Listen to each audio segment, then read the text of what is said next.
Inilah 3 greenhouse petani melon minion di Kampung Carangpulang, Desa Cikarawang, Kecamatan Dramaga, Kabupaten Bogor. Panen raya melon minion dari pembenihan hingga berbuah memerlukan waktu 65 hari dan dalam setahun dapat 3 kali panen. Di atas lahan seluas 1 hektar, greenhouse ini terdiri dari metode konvensional dan hidroponik. Selain produksi melon minion, di sini juga dilakukan penelitian pengembangbiakan bibit tersebut.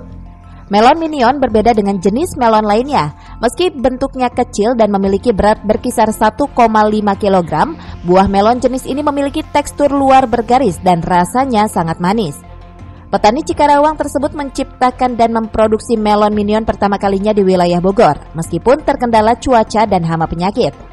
Pembibitan melon minion ini hasil kerjasama PT Benih Sumber Abadi, BSA, dan Fitotek Agri, di mana PT BSA sebagai penyedia pembibitan benih melon minion dan Fitotek Agri adalah perusahaan yang bergerak di produksi buah.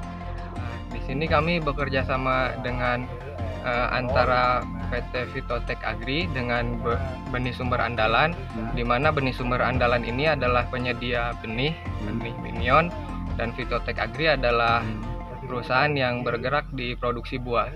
Jadi yang membudidayakannya oleh Fitotek. Dalam setahun bisa 3 periode tanam, bisa 3 kali panen. Pengaruh musim nggak cuaca? Ingat kan di Bogor sendiri cuacanya berubah-ubah.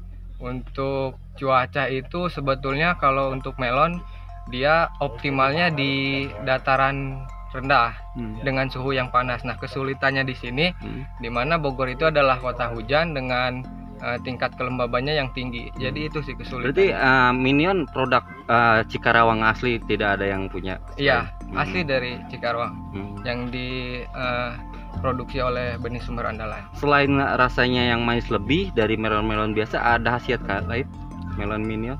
Kalau dari khasiat mungkin dia memiliki aroma. Jadi termasuknya melon aromatik dengan aroma wangi yang khas dan tekstur dagingnya itu yang crunchy. Penjualan dan pemasaran melon minion selain di lingkungan warga sekitar kini mulai merambah ke kios-kios buah di Bogor maupun Bandung. Harga per kilogramnya mulai dari Rp25.000. Dari Dramaga, Kabupaten Bogor, Iman Abdurrahman melaporkan.